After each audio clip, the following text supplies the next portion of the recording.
Stop scrolling. Stop zooming in on the price chart like the next 5-minute candle is going to save your future. Stop refreshing your feed, hoping for a clean number, 96, 90, 100. Because what I'm about to show you has nothing to do with the number on your screen and everything to do with whether the market still functions at all. Because here's the uncomfortable truth. A market can quote a price and still be dead. A market can look open and still be frozen. And as you're watching this, the US wholesale silver pipeline is showing signs of a hard seizure. An event that doesn't feel like a normal shortage, doesn't look like a normal squeeze, and absolutely does not behave like anything most investors have lived through. Now listen quickly. My analytics say a huge chunk of you watch every upload, but you're not subscribed. If this channel has ever helped you see around a corner, hit subscribe right now and drop a quick comment, even just our John AG. So the algorithm knows this community is real. Alright, take a breath because we're gonna walk through what's happening, why it's happening, and what it means for the people holding physical, the people holding paper, and the dealers who sit in the middle trying not to get crushed. And yes, I'm going to keep this practical. No theory, no fantasies, just the plumbing, the part nobody talks about until it breaks. Here's the headline in plain English. Liquidity is not the same thing as demand. A shortage means people want product and the system is still moving, just slower. A liquidity freeze means the system can't move at all, even if people are screaming and waving cash. And that distinction matters because I've seen something that signals freeze, not shortage. Over the last day, internal wholesale availability sheets, what many dealers call the morning menu, started coming through with a pattern that should make your stomach tighten. For those new here, this is the basic chain. At the bottom is you and me, the retail buyer, the stacker, the person trying to protect purchasing power. Above us are local coin shops and regional brokers. Above them are the big online bullion dealers. And at the very top, right next to the government supply, are the authorized purchasers and major wholesalers, the only firms that can reliably source large volumes and in some cases buy directly from sovereign mints. These top tier wholesalers are not a side story. They are the heart pump. When they're functioning, metal flows. When they stall, everything downstream starves. Normally, these firms publish a sheet with thousands of lines. Eagles, maples, kilo bars, 100-ounce bars, generic rounds, industrial bars, and more. Next to each line, you see two numbers. A bid, the price they will pay to buy metal back. An ask, the price they will sell at to dealers. That simple two-column structure is the proof the market is alive. It's the proof there is a buyer and a seller. It's the oxygen. And then you open the sheet and you see the worst two words in a market. No bid. Let me slow that down because it's easy to miss. When the ask side starts turning into not available and sold out, you think, okay, demand is hot, tight supply, premiums rise, painful, but the system is still moving. But when the bid side turns into no bid, that is not tight. That is a seizure. That is the buy button being shut off. And that's what we're staring at. Products that cannot be ordered and metal that cannot be sold back at the same time. So let's talk about what this looked like in real terms. On the sell side, line after line went dark. American Silver Eagles unavailable, delivery dates unknown, generic rounds removed, large bars, back order with no confirmation, even the stuff that normally never disappears, basic wholesale blocks was either marked sold out or pulled entirely. Now, if the story ended there, we'd call it a shortage. But the other side of the sheet is what changes the entire narrative. Because when dealers can't keep shelves stocked, they usually do the one thing healthy markets do. They bid up, they compete for supply, they pay more to attract metal. You've seen it before. We pay 5 over spot for your bars. We pay above spot for eagles. That's the system solving its own problem. But when the sheet says no bid, the message is we are not buying, not even at a higher premium. Not even if you show up with pallets. Picture this. A local shop calls the wholesaler and says, I have a customer with serious money ready to buy right now. What can you ship? The wholesaler says nothing. So the shop says, okay, but I can sell you back inventory. I can send you bars and rounds today. And the wholesaler says, we're not bidding. And that is a paradox in a normal world. Sold out, but refusing supply. Desperate, but not buying. How? And here's the answer that most people don't want to accept because it reveals how fragile the system. Really is. This is not primarily a silver problem. It's a money problem. It's not the absence of metal that's doing the damage. It's the absence of liquidity, working capital, credit capacity, and the ability to settle. The wholesale hubs are not saying, we don't want silver. They're saying we can't fund it, and if you've ever run any inventory business, you understand the difference immediately. You can be profitable on paper and still fail because cash flow is oxygen. Without it, you don't operate. So what's choking their oxygen? The hedge. And I know some of you just rolled your eyes because hedging sounds like finance bro talk, but stay with me because this is where the trap snaps shut. A big wholesaler is not trying to gamble on price direction. Their job is to move metal, not speculate. They buy at a small premium and sell at a slightly bigger premium. They live off spread and volume. The price level matters less than the ability to keep product moving, but to hold large inventory without getting destroyed by a sudden drop, they typically hedge. They buy physical, then they sell futures against it. That short futures position is supposed to offset the inventory risk. If silver falls, the physical loses value, but the short futures gains. Net neutral that works in call markets. It works in grinding ranges. It even works in many downturns. But when price goes vertical, the hedge becomes a cash drain machine because futures are marked to market daily. The exchange doesn't care that you have physical sitting in a warehouse. It wants cash for the loss on your short position today, not later. So let's build a simple example, not because the numbers are perfect, but because the mechanism is a dealer accumulates a large physical position when silver is far lower. They hedge by shorting futures at that level and silver surges. Yes, their physical inventory is worth more on paper, but their hedge is losing and the futures market will demand margin cash to cover that loss. That margin isn't paid in silver, it's paid in dollars, and it's paid fast. So the dealer is sitting on an appreciating asset and simultaneously bleeding cash. Cash they need to operate. When the move is modest, they fund it from working capital or a credit line. When the move is violent, the daily margin calls can become monstrous. That's when the credit lines matter because the dealer doesn't have a giant pile of free cash sitting around. Their cash is tied up in inventory and operations, so they lean on revolving credit facilities with banks. Those lines are designed for normal stress, not for a runaway melt-up. And when the move overwhelms the line, the dealer hits a wall, and that wall looks like this. The wholesaler stops bidding, stops buying, stops funding inventory because every available dollar is being sucked into margin. So you end up with the nightmare condition. Sold out because demand is intense, but no bid because capital is exhausted. That is how a market becomes a zombie market. Lights on, quotes printing, but the bridge between buyers and sellers has collapsed. Now, here's the part you need to sit with. Once the bridge collapses at the wholesale level, the downstream effects don't arrive slowly. They hit like a chain reaction. Local shops can't restock, so they shrink hours or close temporarily. Online dealers can't hedge properly, so spreads widen, delays grow, and sometimes out of stock becomes the default. People panic, and panic does what it always does. It pulls product off the market, because when someone believes replacement will be impossible, they stop being a seller at any price. And that's when the price on the screen becomes an illusion. It becomes a number that exists in a paper arena while the physical market is playing a different game. Now, before we go deeper, 2 quick things for those who want daily updates beyond YouTube. First, I've set up a WhatsApp channel where I drop daily posts, quick breakdowns, and personal analysis that I don't always put on YouTube, plus instant voice notes when something hits fast. The link is in the description. Join it if you want the real-time layer. Second, by the time you're watching this, a Members Only video should already be live. One single video that bundles the latest developments and goes deeper than I can in a public upload. If you want that and you want to show me you're really following, consider joining the membership. Alright, back to the fire. At this point, you might be thinking, okay, John, but if wholesalers are sitting on metal, why not just sell some to raise cash and keep operating? Great question. And the answer is where the trap gets uglier. Because if the wholesaler sells physical inventory, they also have to manage the hedge side. To unwind the hedge, you buy back the futures short. In a soaring market, buying back that short locks in the loss. So yes, the physical sale raises cash, but the hedge unwind consumes cash, and the net effect may not relieve the pressure enough, especially if the move has been fast and funding is already maxed. It's like trying to bail water out of a sinking boat with a cup while the hole in the hole is still open. Now, here's what makes this moment different from a normal high premium environment. In normal times, the US market is anchored by deep liquidity, dealers and wholesalers freely buying and selling. Even when supply is tight, money can move the metal. But in a liquidity freeze, the US market becomes self-isolating. Metal doesn't circulate, it gets stuck.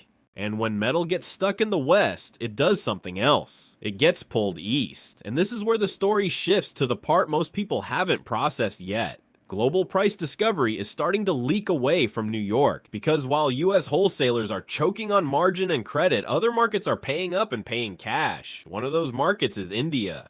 And I want you to listen carefully, because this is the kind of detail that tells you whether the center of gravity is moving. In India's major commodity exchange ecosystem, silver has been printing levels that make the US, quote, look old memory. Convert the local pricing, and the implied per ounce level has been materially higher than what many Americans see as the price. Now, here's the obvious question. If a refiner can sell a bar into a market that pays significantly more, why would they ship it into a can't sell? It's not a market, it's a trap. If you can sell but can't buy, it's not a market, it's a market that's frozen and underbidding, they wouldn't. Metal flows toward the highest real price, especially when that price is backed by immediate settlement and delivery. So the Western liquidity freeze isn't just a domestic issue, it is an invitation for the rest of the world to vacuum the physical supply away from the paper anchor. And when that happens, it creates a feedback loop that makes the freeze worse. Less inbound metal means wholesalers stay empty. Wholesalers staying empty means retail premiums stay high and availability stays low. High stress triggers hoarding. Hoarding reduces supply further and the loop tightens. Now I want to pause here and throw you two questions, because your answers in the comments tell me where this community stands. First, if you had to choose right now, physical in hand or paper claim with liquidity, which one do you trust more today and why? Second, do you believe the real price is the one on the futures screen or the one where people are actually taking delivery? Tell me your reasoning. Drop your answers below. And if you're doing well financially, if you've had a win in business, investing, or even just getting your budget under control, share a line about it in the comments. People need to see real success stories, not just headlines. Now, let's connect the dots to the futures market, because this is where the story gets even more explosive. For weeks, a common strategy in futures is to roll contracts. Push exposure forward to a later month to avoid standing for delivery. It's a way to keep the paper game going without pulling metal out of vaults. But when participants stop rolling and start demanding bars, it reveals a shift in psychology. Trust is fading. And recent delivery data has been flashing that change. Instead of contracts quietly rolling forward, a heavier portion has been leaning into delivery behavior, especially in months that are normally quieter. That matters because the futures market is the reference price mechanism. When physical demand begins to stress that mechanism, the whole structure becomes unstable. And yes, you will hear people say it's normal, it's seasonal, it's routine. But I want you to ask yourself a simple question. If everything is normal, why are wholesalers showing no bid? If everything is normal, why are spreads widening? If everything is normal, why are other regions paying a materially higher implied price? If everything is normal, why are investors increasingly acting like they don't trust future promises? The behavior is the signal. Now, we can talk about banks without turning this into a conspiracy movie. In a futures market, major financial institutions can end up taking delivery, sometimes through house accounts, sometimes through client flows. But when one entity repeatedly appears as a major stopper, meaning they're taking possession, it suggests accumulation. And accumulation during stress is not random. It means someone with deep pockets is positioning for physical scarcity, not paper convenience. So while wholesalers choke, the strong hands consolidate. And here's where the capital crisis label earns its name, because the people who are weak in this moment are not the ones holding metal. The weak are the ones caught between metal and dollars. They need dollars to settle margins. They need dollars to buy inventory. They need dollars to run the machine. And the very thing silver is doing, rising against the dollar, is destroying the ability of dollar-based plumbing to keep that machine moving. This is the irony most people miss. The dealer is in the silver business, but their survival is tied to dollar liquidity. So when silver screams higher, it can actually kill the dealer even as it rewards the holder. That's why you'll sometimes see a strange psychological conflict. The customer cheers for higher prices while the dealer secretly prays for a pullback. Not because they hate silver, but because they need breathing room in credit and margin. Now, I promised you cliffers, so here's one. If the West is freezing and the East is paying up, what do you think happens when the next wave of industrial demand hits? Solar, electronics, defense, medical.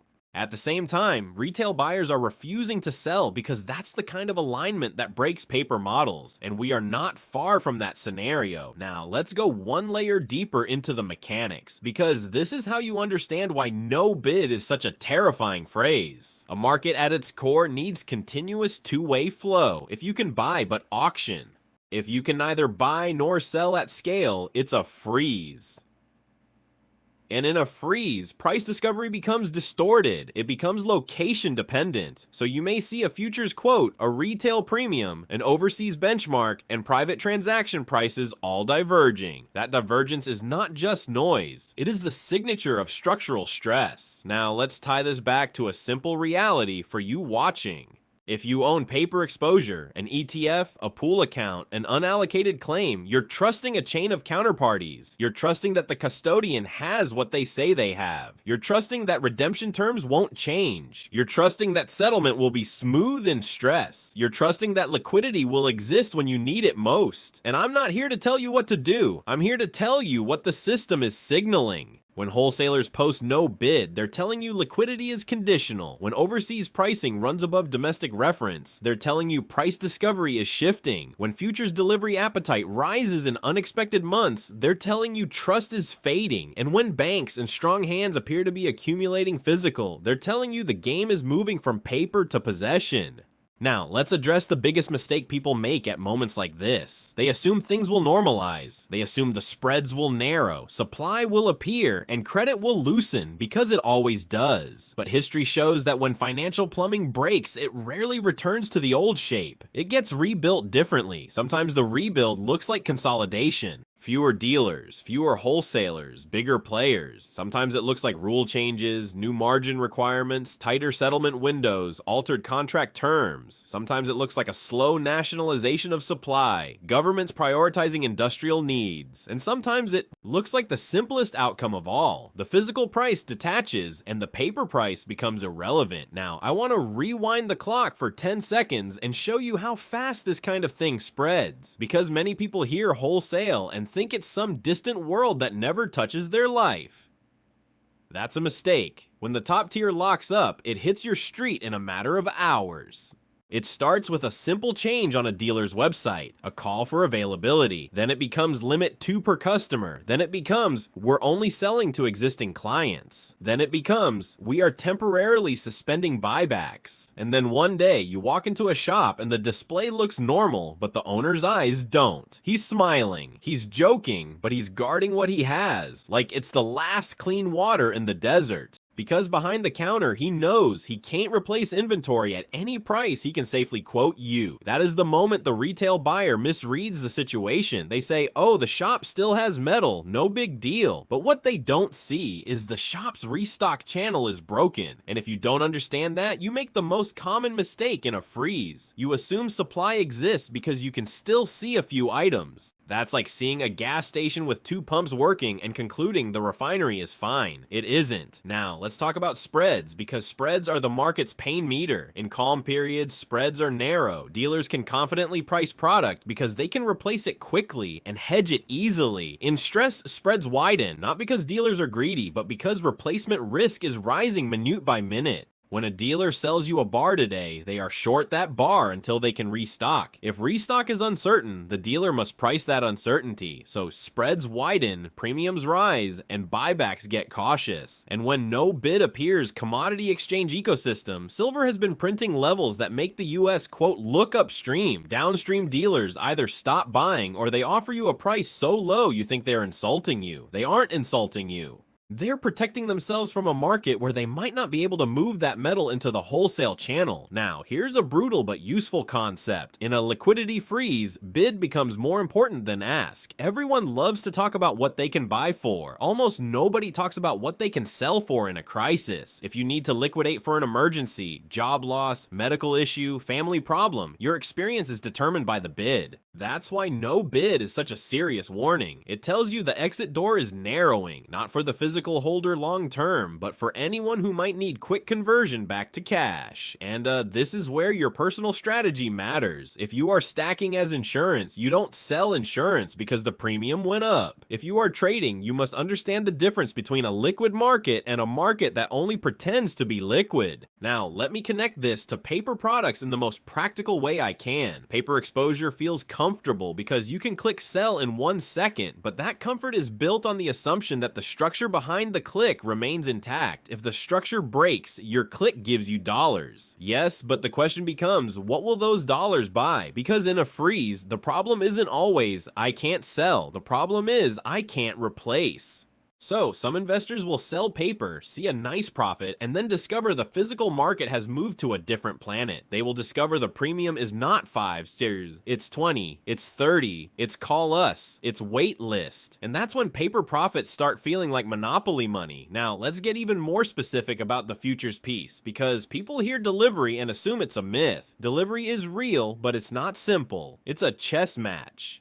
Most contracts never deliver because participants close positions or roll, but in times of distrust, more players choose to stand. Standing is a statement. It says, I don't want paper exposure anymore. I want the bar. And when that happens in months that normally don't see it, it tells you that psychology has shifted. So if you're watching the market right now, don't only watch price, watch open interest behavior, watch delivery notices. Watch whether participants are rolling forward or staying put, because those patterns reveal whether the system believes in the future. Now, if February, normally a quieter month, sees an unusually stubborn open interest into first notice, that would be another stress marker. Not because the exact number is magical, but because the behavior is. It would mean the desire for possession is spreading across the calendar, and that has 2 consequences. 1, it drains available vault inventory faster. 2, it forces the exchange ecosystem to choose between physical settlement and alternative settlement. And when alternative settlement becomes more common, cash offsets incentives, confidence erodes further. Now, I'm not saying that happens tomorrow. I'm saying this is the direction the incentives push when physical becomes scarce and trust becomes thin.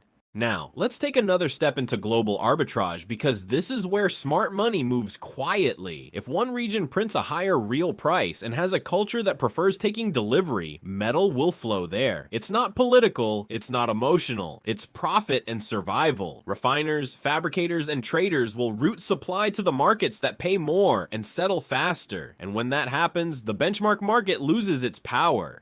Because a benchmark that cannot source physical becomes a reference, not a reality. Now, think about what that means for the United States. If the US wholesale channel is credit limited, it cannot compete for incoming physical at higher global prices. So US dealers are forced to ration, they limit quantities, they prioritize certain clients, they raise premiums, they slow buybacks, and eventually they may do something even more drastic. They may shift to consignment models where they only sell what they already have and avoid taking inventory risk. That sounds technical, but it's simple. The dealer becomes a broker, not a warehouse. Now, I want you to imagine how that affects the average buyer. You go from a world where you can buy any day, any time at a predictable premium to a world where you need to be early, connected, and patient. That is not a market that serves the public. That is a market that serves insiders. And this is why when I say the chart is becoming less important, I mean access is becoming the real story. Now let's talk about one more mechanism that can tighten the noose: collateral calls. Banks don't just look at futures margin, they look at overall exposure. When volatility spikes, risk departments tighten. They ask for more collateral, they reduce credit, they shorten settlement windows. So even if a wholesaler is technically solvent, the bank can effectively choke them by demanding more security. And if the wholesaler can't meet that demand quickly, the bank freezes expansion and in extreme cases takes control of inventory that was pledged. That's not drama, that's how secured lending works. Now, I want to be clear, this is not me telling you the system ends tomorrow.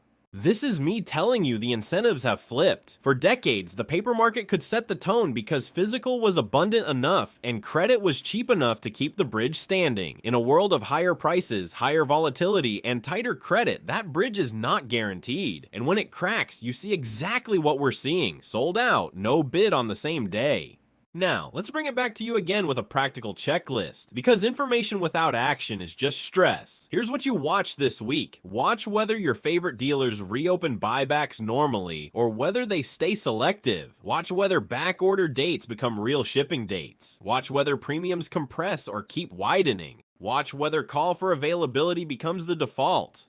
Watch whether global premiums remain elevated or whether the gap closes, and watch whether the headlines try to distract you with it's just rebalancing, it's just seasonal, it is just retail hype, because mainstream explanations often arrive after the event and they rarely talk about credit. Now, a word to the people who are new and feel overwhelmed. Don't let the noise push you into dumb decisions. If you already own physical and you don't need to sell, your job is patience and clarity. If you're trying to build a position, don't chase blindly. Build with a plan and understand that availability comes in waves. If you're sitting on paper and you're unsure about counterparty risk, study your product's terms and decide what you actually own, a claim or metal. Now, one more community note, because this matters more than you think. If you're successful, if you've built a business, found a strategy, or simply turned your financial life around, drop a comment about what worked for you, even one sentence. People learn more from a real person's path than from 1,000 hot takes. Now, we're going to land the plane, but I want to leave you with the most important cliffhanger of this entire video. If the wholesalers are maxed on credit, and if the physical flows east, and if futures participants start demanding more delivery, what happens the day industrial buyers decide they can't risk just in time anymore? What happens when manufacturers start building inventory buffers? Because that one behavioral shift can turn a tight market into a violent market, and that's why the next few weeks matter. Now, let's address the elephant. Will the banks step in and fix it? Banks don't fix markets out of kindness. They fix markets to protect themselves. If a dealer fails, banks seize collateral. If a wholesaler collapses, their inventory becomes an asset to be acquired. So, a crisis can look like a rescue, but functionally it is often a transfer, and transfers are what happen when weak hands must sell and strong hands can wait. That's why in moments like this, the wrong question is, will this go back to normal? The right question is, who is positioned to benefit from the new normal? Now, I want to make this personal for you. If you've been stacking, saving, investing, building a side business, whatever your path is, this is exactly the type of macro stress where discipline pays. But discipline doesn't mean silence. If you've had a win, big or small, tell people in the comments it matters. You never know who's watching and ready to quit. Now, we're nearing the verdict. But I need you to understand what the phrase price becomes irrelevant actually means. It doesn't mean price doesn't matter. It means the reference price loses authority. In a freeze, you can quote a price all day, but if you can't transact at scale, the quote is theater. The real price becomes the one where supply meets demand with settlement and delivery. That's why fragmented markets are dangerous and revealing. Now, let me give you a final visual. Imagine a bridge between two islands. Island 1 is buyers with cash. Island 2 is sellers with metal. The bridge is wholesalers and dealers backed by credit lines and hedging. In normal times, the bridge carries constant traffic. In a liquidity freeze, the bridge collapses. Buyers and sellers still exist, but they can't reach each other through the old route. So they build new routes, direct deals, overseas sourcing, private networks, higher premiums, and a shift in who sets the benchmark. That's what's happening. And when the new routes form, the old gatekeepers lose control. Now, here's the verdict, and I'm going to be careful and direct. The US wholesale silver market is flashing a liquidity event, not merely a supply hiccup. The evidence is not just sold out, it's no bid. The risk is not just premium pain, it's settlement stress. The big implication is not just higher price, it's price discovery moving. So what do I want you to do right now? Subscribe if you haven't. Join the WhatsApp channel if you want daily analysis and instant updates. Consider the membership if you want the full consolidated members only briefing. And most importantly, think in terms of systems, not candles. Because a candle can lie, but a broken supply chain cannot. I'm John AG, and I'm telling you, when the plumbing breaks, the real story is not the chart, it's the freeze behind the chart. And the next phase of this is going to surprise a lot of people who thought they were watching a normal bull.